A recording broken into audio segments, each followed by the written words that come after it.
I was on a road trip with two of my friends, and we were heading to the Sequoia National Park in Southern California to go camping. We met up around 5 p.m. after we all got out of class. We packed the tent, the chairs, the sleeping bags, and camping essentials and hit the road. It was about a 5-hour drive from our town, so we would be setting up camp in the dark, but at our age, we didn't mind and thought it would be fun.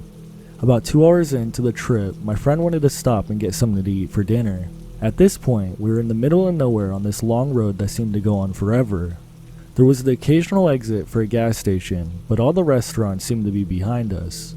My friend pulled out his phone and tried to navigate to the nearest fast food restaurant. The closest one was a McDonald's and it was about an hour ahead of us, so he decided he could wait and we headed in that direction. We pulled off the exit and headed to the McDonald's, and at this point it was almost 9 p.m. The place was pretty run down and there were a couple homeless people panhandling outside. At this point, we were all starving and we didn't mind and went in. As we were ordering, we noticed this guy in the corner of the restaurant that had a long beard and very wide open eyes. He started laughing hysterically, and my friends and I did our best to try to ignore him and just assumed he was some sort of druggie. He continued to laugh and stare in our direction. This started to make us feel uncomfortable, and we decided to take our food to go. We hit the bathroom, grabbed our food, and got back in the car. We all started laughing in the car, thinking about how weird that situation was, but at the same time we felt bad because maybe he just had some sort of mental condition. After that, we hit the road and drove non-stop to our campground. We arrived to the campground and drove down a gravel road down to a river.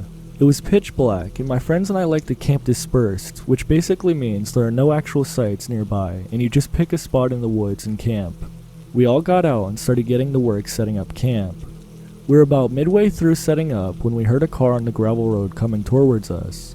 Nobody saw any headlights, but we could just hear the car driving on the gravel. It suddenly came to a stop and shut off. We assumed it was someone doing the same thing as us and just brushed it off. We continued to set up camp when all of a sudden we hear that same hysterical laugh that we heard in the McDonald's.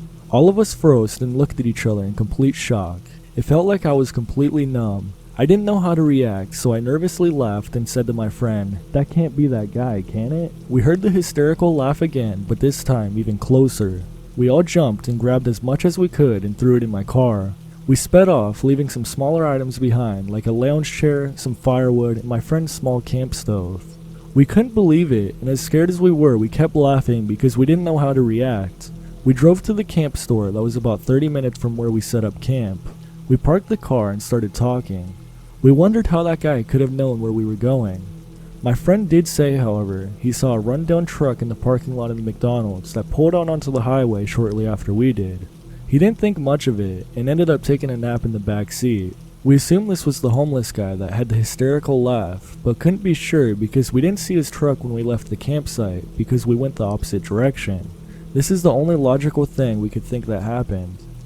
We all started getting tired and decided we should just sleep in the car in the parking lot since it was well lit and we were safer in the car than in a tent at this point.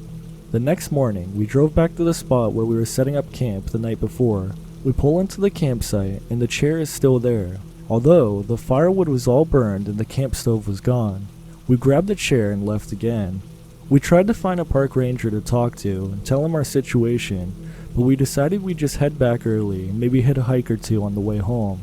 We joked about the whole situation, and as scary as it was, it made us laugh. We kept a lookout for that truck and the guy the rest of the trip, but luckily didn't run into him again. We thought the guy must have been some crazy guy that was hopped up on drugs, but who knows what would have happened to us if we ended up staying at the campsite.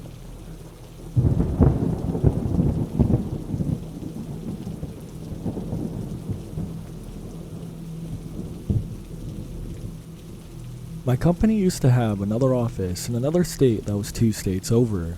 Most of the time I flew there, but sometimes we would have equipment or vehicles that needed to be delivered. On those cases, I volunteered to make the trip and would stay at the other office for a week at a time. Sometimes I would take a rest stop at a motel, and sometimes I would break the drive up by pulling over to a rest stop and sleeping in the back of my vehicle for a bit. One time, I was driving a big box truck, kinda like the big trucks you see people rent from U-Haul. We bought the truck used, and the back of the truck was filled with equipment and stuff from that office.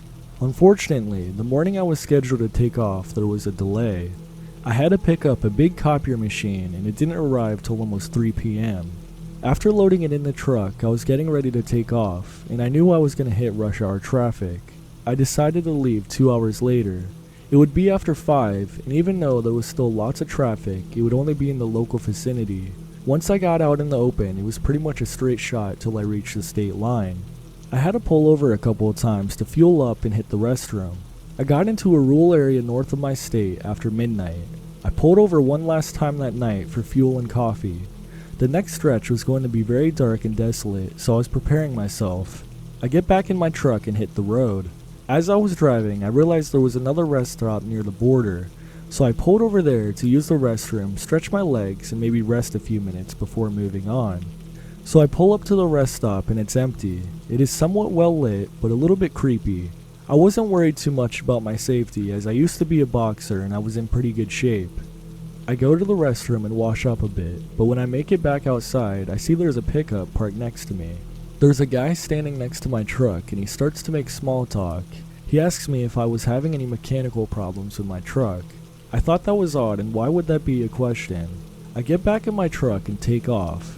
After this point, there's a long stretch that is mostly forest-like area, kinda creepy driving through at 3 a.m. There is a bridge up ahead and I recognize it from driving this route before. All of a sudden, all my lights in the truck turn off. My headlights, instrument lights, even the running lights. I tap on the brakes and look behind me. Even the brake lights seem to be out. Thankfully, it was a moonlit night, enough for me to gauge what was ahead of me. I was sort of more angry than panicked at this point, so I slammed my fist on the dashboard, and suddenly everything came back on again. I kept driving and I was looking for somewhere to stop, like a gas station, motel, or shopping center, but nothing was in sight. I remembered a gas station I had stopped at another time, which was a city about 10 more miles up the road. I make it to that gas station, and shortly after I pulled in, that same pickup truck with that guy pulled over. Now he wasn't pulling up to the pumps, but I suddenly got this chill and was wondering if this guy did something in my truck. I started to put some fuel in my truck, thinking about my next move. I was about to get back in my truck and hit the road, but a cop pulls into the station, and I wave at him. I make some small talk to the cop and point back in the direction of the street where that pickup truck was pulled over. After I do that, he drives off. I think I asked the police about the road conditions and asked them if there was a motel or something ahead. When I get back in my truck, I decide that if that guy did something that might disable my truck, I better pull over for the night. I kept looking behind me to see if the truck was following me. I think it was, but couldn't be sure. I make it to another town a bit larger than the one that I had left, and there was a motel there. I pull up to the motel and check in. I lock up my truck, grab my bag, and keep looking around me expecting to see that guy again. I get in my room and try to sleep. I keep rolling around in my bed thinking about if that guy's near my truck. I only ended up sleeping a few minutes at a time. By daybreak, I check out, eat breakfast, and head back on the road. I eventually make it to my office and ask them to have the truck looked at by a mechanic. I told them the issue, and they reported back to me after I was back home. The mechanic found nothing wrong and they never experienced the same issue. I'm not sure how well the mechanic looked at the truck or if this was just a big coincidence. Either way, it was very creepy and I feel like that guy in the pickup truck definitely had something to do with it.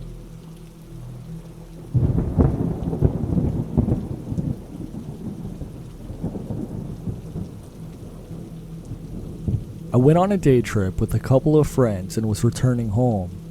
This was at about 11 or 12 o'clock at night. Around 30 minutes from home, my friend who was driving said, "I think that car is following us. Every time I change lanes, they change lanes. When I pass another car, they pass the car and get back behind us. They've been doing it for a long time now." We thought it was kind of odd and made some nervous jokes. We passed through a couple of smaller towns. We had to stop at the red lights and the car would be right behind us. We looked in the rearview mirror and it looked like it was just one person in the car. Still, we didn't become concerned. We reached the road I live on. It's a small 2-lane road, and when we turned, the car turned behind us. Up until then, we figured that they were just going the same place we were going, and that they weren't really following us. But as soon as we turned down my road, it was getting a little freaky. The scariest part is when we pulled into my driveway, the car parked right in the center of the driveway, kinda blocking us in. We all sat there for a moment in complete shock. We could see the guy's silhouette and he was just sitting there staring straight ahead. Luckily for us, we're 3 young guys, pretty muscular, and we finally said, "Let's get out and see what this guy needs." So we all three got out and walked to the car. I went around to the driver's side and the guy's just sitting there, staring straight ahead with the car still running. It was some young guy that looked like he was around 20 to 30 years old, but it definitely wasn't anyone we knew. I tapped on the window, which I noticed was partially open, and asked the guy, "Do you need some help or something?" The guy looked at me with sort of a surprised look on his face and said, "Oh," then threw his car in gear and drove off into the night. We don't have a clue what was going on with that guy. It seemed to freak him out when he saw us. We figured maybe he was following someone else and got behind the wrong car.